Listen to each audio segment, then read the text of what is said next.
Ceci est une émission payée par l'heure de la bonne nouvelle.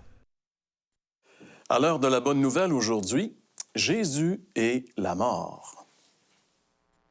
Au commencement était celui qui est la parole de Dieu. Il était avec Dieu, il était lui-même Dieu. Tout a été créé par lui. Rien de ce qui a été créé n'a été créé sans lui. En lui résidait la vie, et cette vie était la lumière des hommes. Celle-ci était la véritable lumière, celle qui, en venant dans le monde, éclaire tout être humain. Eh bien, bonjour François, bonjour Jeff. Salut Jean-Pierre. On retrouve à nouveau Jésus aujourd'hui et avec un thème un peu peut-être pas tellement populaire parce qu'on va parler de la mort. Jésus et la mort. Jésus a parlé de la mort. Il n'a pas eu peur. Pour lui, c'était pas un sujet tabou, en tout cas. Ça en venait la vaincre. Donc, c'est sûr qu'il parlait de la mort avec un espoir pour nous donner finalement du courage face à un événement que, ça va arriver à tout le monde. Hein? Mais l'idée qu'elle soit tabou, la mort, c'est vraiment une réalité. J'ai été témoin de personnes qui étaient mourantes, puis d'autres personnes voulaient aller voir la personne. « Ah, je vais aller la voir, il faut que j'aille la voir. » Puis je savais qu'ils n'allaient pas aller la voir. Puis ils n'ont pas été la voir. Puis la raison, c'est que tu sais pas quoi dire à quelqu'un que tu sais, pour certains, qu'il va mourir quand tu n'as pas l'espérance que la parole de Dieu nous donne. Puis il y a une espèce de déni aussi. Hein? Souvent, les gens, au lieu de... quand on lit les Écritures, on voit que la plupart des patriarches, en tout cas, eux, parlaient de leur mort qui venait. L'apôtre Paul dit « Mon départ est proche ». C'est comme si c'était quelque chose duquel ils pouvaient l'affronter puis en parler, puis même penser à plus tard. Mais souvent, dans notre culture, il me semble qu'on essaie d'avoir un déni où, en fait, on n'aborde pas ouvertement ce sujet. C'est un peu encore un sujet tabou. Et toi, François, tu es allé rencontrer les gens et tu as pu voir justement aujourd'hui qu'est-ce qu'ils pensent de cette réalité-là. Absolument. On écoute ça ensemble, si vous voulez bien. Est-ce que vous croyez à la vie après la mort? Absolument. Oui, justement, j'ai lu quelque chose et puis ça existe. Dans mon cas, là, ça existe qu'on continue, mais d'une autre façon. J'ai de la difficulté à imaginer qu'il n'y a plus rien. Enfin, qu'est-ce que c'est, ça, je le sais pas. Je pense que je crois plus à une nouvelle vie, qu'on recommencerait, on reviendrait, puis on grandirait, puis sûrement qu'on apprendrait de ce qu'on a vécu avant dans notre autre vie. Puis si je pouvais être réincarné, j'aimerais ça être un oiseau. C'est une grande question dans ma vie. Je ne suis pas certain. Je crois qu'on peut communiquer avec les morts. Qu'on a des signes, qu'on a des contacts. Je pense que quand le corps s'éteint, mais l'esprit continue à vivre sous une autre forme, laquelle on ne le sait pas, mais je pense que c'est ça la vie après la mort.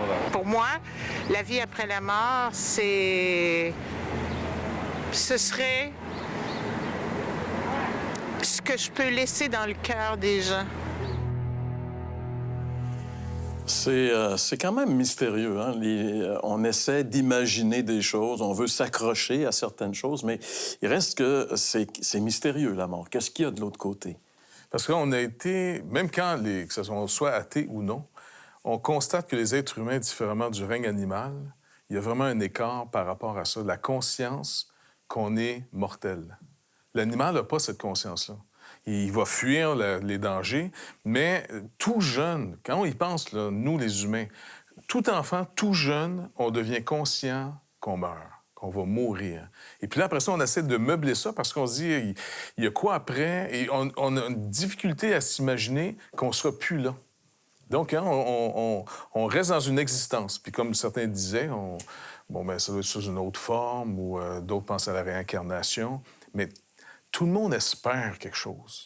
Oui, puis ça ouvre tout un champ de possibilités, en fait. Et c'est là que s'introduisent toutes sortes de croyances, comme il y a un monsieur qui parlait, entre autres, de la réincarnation. Il voulait devenir un oiseau. Non, mais tu sais, ça ouvre un champ quand même assez grand. La Bible dit que Dieu a mis dans le cœur de l'homme la pensée de l'éternité. Et puis, moi, je suis frappé dans le Vox Pop qu'on vient de voir.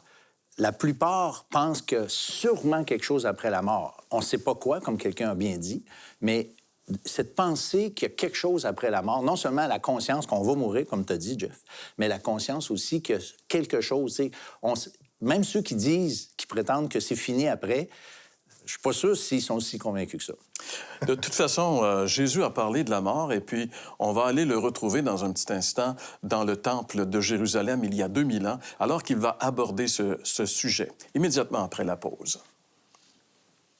Vous avez des questions ou des commentaires sur ce que vous venez d'entendre? Contactez-nous par téléphone ou réagissez sur les médias sociaux.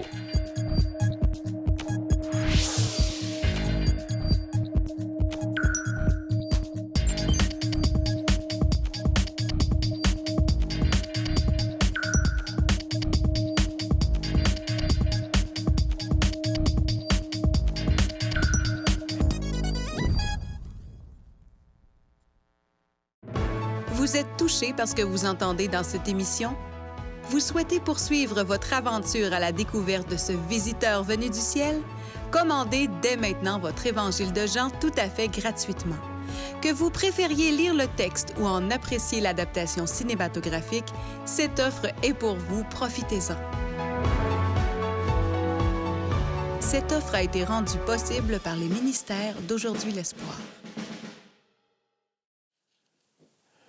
Alors donc, nous allons ensemble retrouver Jésus dans le temple à Jérusalem il y a 2000 ans. Ces paroles ont été conservées, ont traversé les 2 derniers millénaires, sont parvenues jusqu'à nous. Pas pour rien. Il y a des choses là-dedans qu'on doit comprendre, qu'on doit saisir. C'est pour ça que Dieu a préservé sa parole pour qu'elle nous parvienne jusqu'à nous.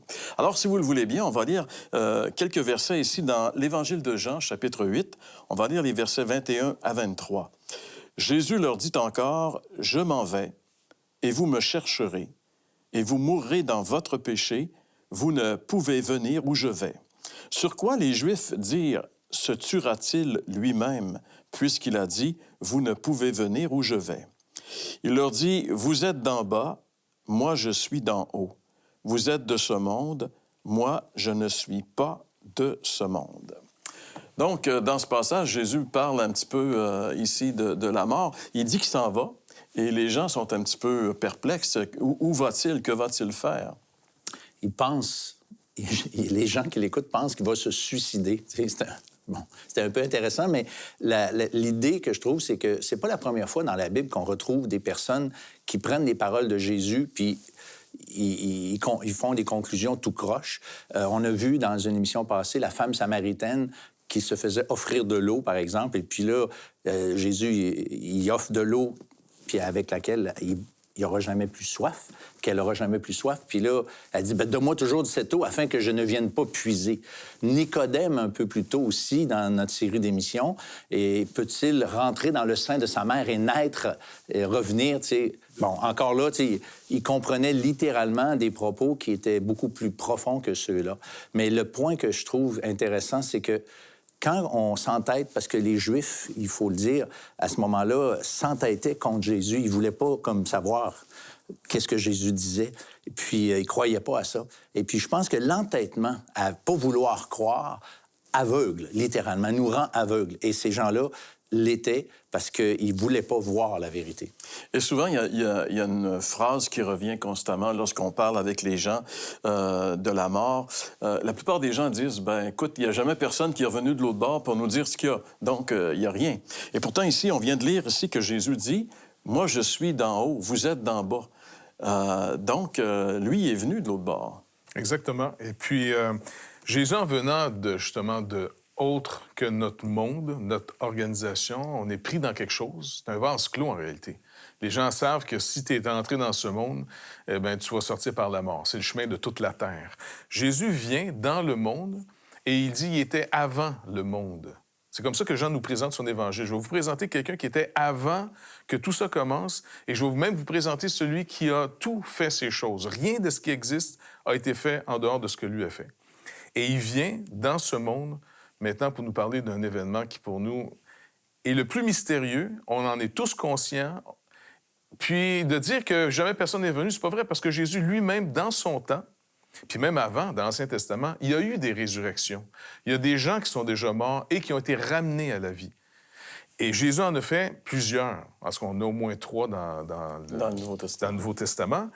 Et quand il ramène quelqu'un, c'était pas pour régler le problème de la mort définitive de la personne, parce que de toute façon, un de ses amis, par exemple, qui s'appelle Lazare, il est mort. Il a attendu qu'il soit mort puis qu'il pue. Littéralement. Oui, pour qu'il... 4 jours, oui. Parce qu'il y avait une croyance comme aujourd'hui. Aujourd'hui, on se dit scientifiquement, oui, une mort clinique, mais en réalité, il est toujours vivant, il va être ramené. C'est pas une vraie résurrection. Mais d'attendre que le mort soit mort pendant 2-3 jours de temps puis qu'il pue parce qu'il est en décomposition, de le ramener à la vie, là, tu parles d'autre chose. Là, t'es mort. Là, t'es mort. Quand tu pues, t'es mort. Donc, tout ça pour dire qu'il y a des gens qui ont été ramenés du séjour des morts. Mais c'était pour faire une démonstration d'une vraie délivrance de la mort que Jésus veut nous donner, qui est plus qu'une résurrection des morts ici. Et ici, Jésus dit quelque chose de terrible en réalité, parce que c'est le visiteur venu du ciel. Il dit, je suis venu d'en haut, vous êtes d'en bas. Ouais. Mais il dit, si vous ne croyez pas, vous mourrez dans vos péchés, dans votre péché, en réalité, parce qu'il est venu pour dire qui il était. Il était Dieu, le Fils de Dieu qui se présentait, et les gens l'ont rejeté. Alors, il y a des conséquences à ça. C'est ça qu'il dit, si vous ne croyez pas. Et plus loin, justement, on peut lire le verset 24, où ici, parce que dans la première fois, Jésus dit, vous allez mourir dans votre péché, au singulier, qui, selon le contexte, parle de l'incrédulité des gens qui ne reçoivent pas Jésus. Mais il y a autre chose ici. Au verset 24, Jésus dit, « C'est pourquoi je vous ai dit que vous mourrez dans vos péchés, car si vous ne croyez pas ce que je suis, vous mourrez dans vos péchés. » Alors, Jésus parle d'une façon de mourir ici, qui est terrible, selon lui, ici. Si on ne croit pas, on meurt dans nos qui péchés. Il est, on meurt dans nos péchés. Ça signifie quoi, vraiment, mourir dans nos péchés? Bien, ça signifie mourir sans avoir été pardonné. Ça veut dire mourir sans avoir la vie de Dieu que Dieu donne à ceux qui se tournent vers lui. Alors, ça veut dire mourir dans un état de culpabilité, laquelle va nous condamner. Si on lit, par exemple, Apocalypse au chapitre 20, 21, dans ces eaux-là, on voit que ceux qui n'ont pas été écrits dans le livre de vie sont tout simplement jetés dans l'étang de feu. C'est quand même assez solennel. Ouais, la seconde mort. La seconde mort. Et puis le contexte, c'est intéressant parce que dans notre texte, en tout cas en français, on nous rend la version ici au présent. Vous mourrez. C'est même pas vous allez mourir. Vous mourrez en ce moment dans votre péché parce que vous ne croyez pas qui je suis. Vous êtes mort, d'autres mots. Et c'est ce que Paul reprend dans sa théologie quand il écrit ses lettres en disant « Nous étions morts dans nos transgressions avant. » On était séparés de Dieu. Parce que la mort, c'est d'abord et avant tout être séparé. Par exemple, si je meurs aujourd'hui, je vais être séparé du monde des vivants. Ça ne veut pas dire que je suis plus là, mais ça veut dire que je suis plus avec le monde des vivants. J'ai plus de rapport avec les vivants. C'est une séparation. Et là, Jésus est en train de leur dire, si vous êtes en ce moment morts dans vos péchés, dans votre péché d'abord d'incrédulité, 2, parce que vous ne croyez pas qui je suis. Et il est en train de nous montrer carrément que si on ne croit pas qui il est, c'est la preuve qu'on est donc mort à tout ce qu'il a dit ici depuis des millénaires. Écoute, il a parlé aux Juifs, il a formé ce peuple pour croire ce qu'il a dit, et il est en train de dire, vous n'avez jamais cru. Et il leur dit par les prophètes sans arrêt, vous ne croyez pas quand je vous parle. Et vous sondez les Écritures pour trouver la vie éternelle, puis elles parlent de moi, puis vous ne croyez pas en moi. Puis vous venez pas me voir, vous venez pas à moi. Alors, Jésus, il met deux choses ici en perspective qui sont très importantes pour nous. Mourir dans ses péchés, c'est l'enfer, finalement. C'est se présenter devant un Dieu 3 fois saint qui a les yeux trop purs pour voir le mal, recouvert de toutes sortes de péchés. C'est terrible. C'est prendre la condamnation. C'est pogner, c'est mordre dans le haut voltage, finalement. Tu sais, c'est terrible. Ouais. Mais, d'un autre côté, il dit la cause de cette éventualité, c'est de ne pas croire qui il est. Oui, et c'est même plus que ce qu'il dit, c'est plus que ce qu'il fait, c'est carrément qui il est, lui. Et c'est ça. Et par la suite, et justement, dans les versets qui suivent, il va dire qui il est. Donc, il va nous simplifier les choses jusqu'à un certain point. À partir du verset, mettons, on peut lire à partir ici du verset 26, il dit « J'ai beaucoup de choses à dire de vous et à juger en vous, mais celui qui m'a envoyé est vrai, et ce que j'ai entendu de lui, je le dis au monde. Ils ne comprirent point qu'il leur parlait du Père. Jésus leur dit donc, quand vous aurez élevé le Fils de l'homme, alors vous connaîtrez ce que je suis, et que je ne fais rien de moi-même, mais que je parle selon ce que le Père m'a enseigné. Celui qui m'a envoyé est avec moi, il ne m'a pas laissé seul parce que je fais toujours ce qui lui est agréable. Alors Jésus dit ici, il dit, quand vous aurez élevé le Fils de l'homme, alors vous connaîtrez ce que je suis.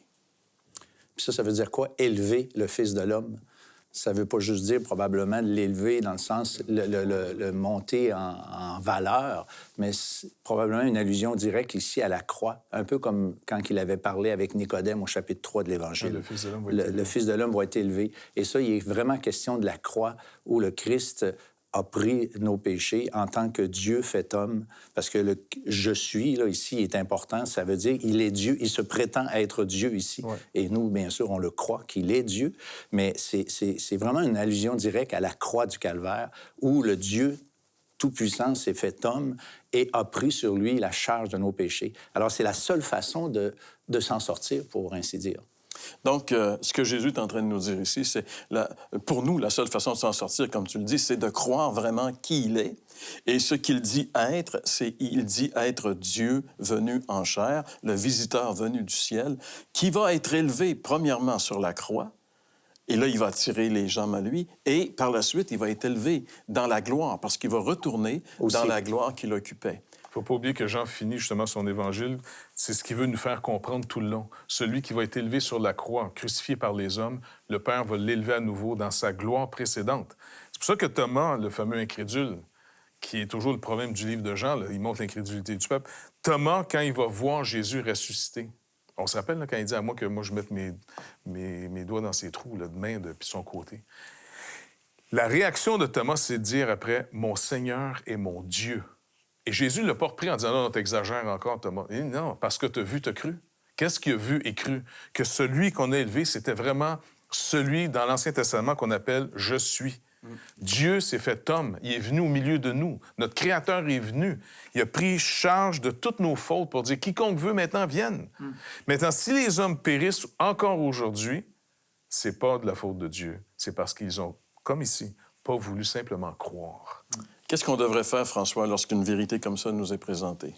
Bien, écoute, la Bible nous dit que cet état-là, là, je vais vous le dire, qu'est-ce qu'il faut faire d'abord pour être perdu, Jean-Pierre? Rien. Parce que, non, c'est vrai. Ouais. On a un qu'à rester comme ça, et puis on est condamné parce qu'on est encore dans nos péchés. Et ça, c'est vraiment le drame de tout être humain. Par contre, c'est possible de faire quelque chose, et il faut reconnaître justement que Jésus est vraiment ce Dieu fait homme, ce Dieu qui s'est incarné et qui est venu dans ce monde pour prendre sur lui la culpabilité de tous les êtres humains. Tous mes péchés, nos péchés à chacun, il les a pris sur la croix du Calvaire. Et la Bible nous enseigne que celui qui croit en lui a la vie éternelle et ne vient point en jugement. Alors, il faut faire cet exercice, pour ainsi dire, reconnaître ça. Et ça va éventuellement changer complètement votre vie. Parce que Dieu est un Dieu saint, et quand on comprend que le péché est quelque chose de réglé et qu'on peut être en paix avec ce Dieu qui est saint, ce Dieu qui est juste, eh bien, on peut vraiment jouir de la vie éternelle maintenant, déjà au présent, parce que c'est exactement ce qu'il nous demande de faire. C'est ce qu'il veut qu'on fasse, chacun d'entre nous, le reconnaître de cette façon-là. Et moi qui vous parle aujourd'hui, je peux vous dire que j'ai cette assurance, cette certitude que mes péchés sont pardonnés, que Dieu m'a donné la vie éternelle, pas parce que je suis meilleur, pas même parce que je suis devenu meilleur ou parce que j'ai changé, mais parce que Dieu m'a aimé et qu'il a lui-même accompli ce qui était nécessaire. Alors, vous pouvez aussi faire cette expérience que nous vous souhaitons de tout cœur. Aujourd'hui, c'est mon départ. J'aimerais tant vous arrêter pour parler de ma vie et ce que j'ai appris, parfois durement et parfois simplement. J'ai cherché à répondre aux grands mystères. J'ai trouvé le grand amour, celui qui donne sans retour. Il a sauvé ma vie, c'est pourquoi je l'ai suivi. Qu'attendez-vous pour vivre? Qu'attendez-vous pour croire? Qu'attendez-vous pour découvrir que c'est Dieu qui donne l'espoir? J'ai marché à ses côtés, il m'a guidé fidèlement, sans jamais, jamais m'acquitter. Et enfin, aujourd'hui, ma course est achevée. Qu'attendez-vous pour vivre? Qu'attendez-vous pour croire? Qu'attendez-vous pour découvrir que c'est Dieu qui donne l'espoir? Qu'attendez-vous pour aimer? Qu'attendez-vous pour pardonner? Que croyez-vous qu'il faudra dire pour que ce jour puisse arriver?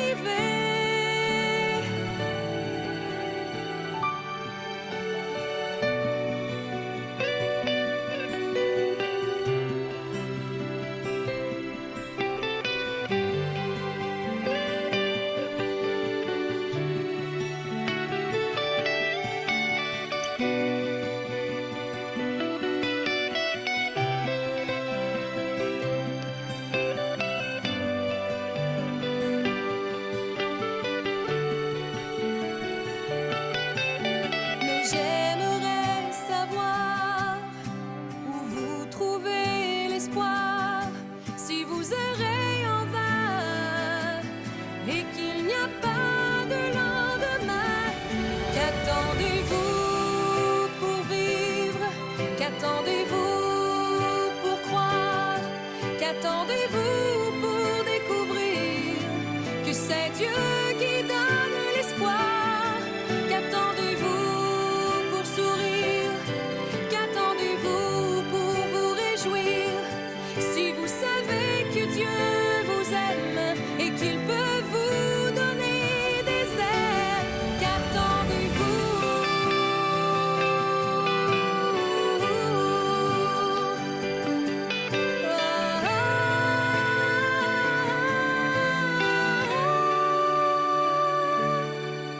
s'il n'y a pas de lendemain,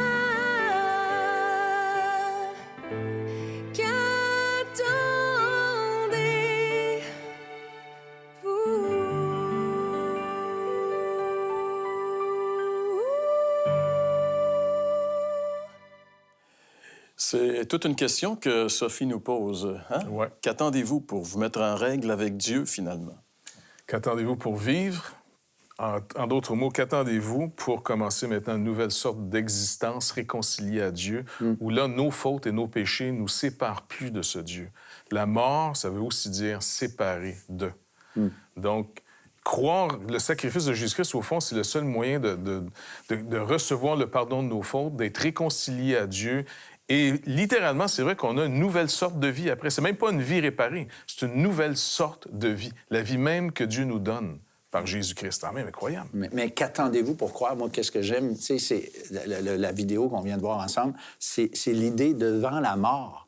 Tu sais, elle est en train de dire, Sophie, dans la chanson, écoutez, faites quelque chose parce que la mort, là, elle vient, elle est sûre et certaine.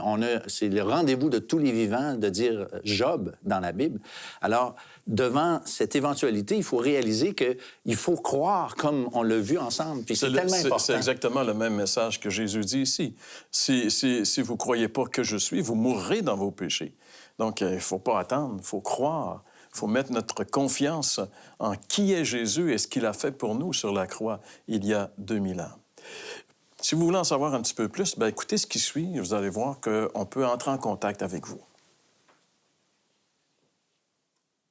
Vous avez des questions ou des commentaires sur ce que vous venez d'entendre? Contactez-nous par téléphone ou réagissez sur les médias sociaux.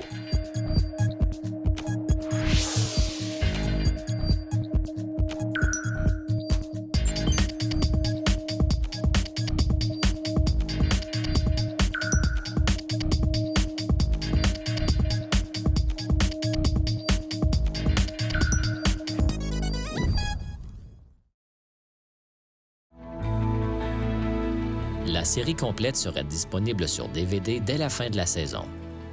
Réservez votre coffret en nous écrivant à l'heure de la bonne nouvelle, casier postal 26006, Trois-Rivières, Québec, G8Y 7M1. Vous pouvez également le faire par téléphone au 1-866-509-1319 ou par courrier électronique à info@hbn.ca.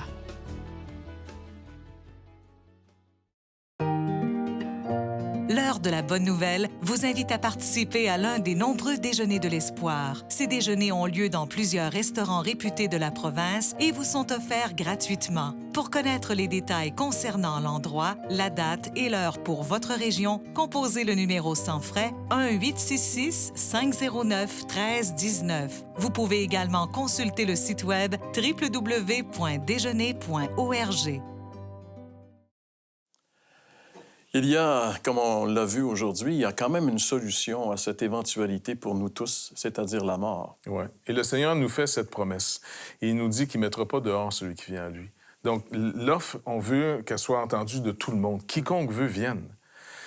Maintenant, on peut rester dans le déni, encore une fois, de laisser rien que les autres qui meurent. Tout le monde est surpris quand il apprend la journée qu'il va mourir. T'sais? C'est la grande surprise.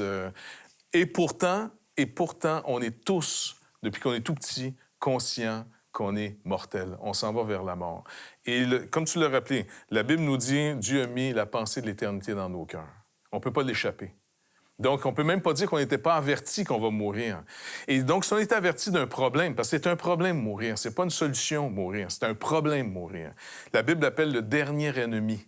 Donc, c'est pas un ami, la mort. Moi, j'ai déjà entendu des gens dans les messages on fait un enterrement de quelqu'un, la mort est un ami qui vient le chercher. Non, c'est pas un ami pantoute. C'est le dernier ennemi. L'ami qui vient me chercher, au-delà de la mort, c'est le Seigneur Jésus-Christ. Si, ici et maintenant, j'ai accepté sa réconciliation, il m'offre le pardon, il m'offre de prendre sur lui ce qui me séparait de Dieu, de la vie. Alors, finalement, si on passe à côté de ça, c'est pas parce qu'on ne pouvait pas, c'est parce qu'on ne voulait rien savoir et on est resté dans le déni. En fait, la Bible nous présente une seule solution au problème de la mort, comme Jésus l'a dit, c'est de croire en lui. Si vous ne croyez pas ce que je suis, vous mourrez dans vos péchés. Donc, il y a une solution, et la solution, c'est de se tourner vers le Seigneur Jésus-Christ. Oui, il est mort sur la croix il y a 2000 ans, mais il est ressuscité, il est vivant aujourd'hui, il est prêt à nous rencontrer. Nous n'avons qu'à nous tourner vers lui dans une simple prière, et la connexion va se faire. C'est ce qu'on vous souhaite, et on vous donne rendez-vous la semaine prochaine pour une autre émission.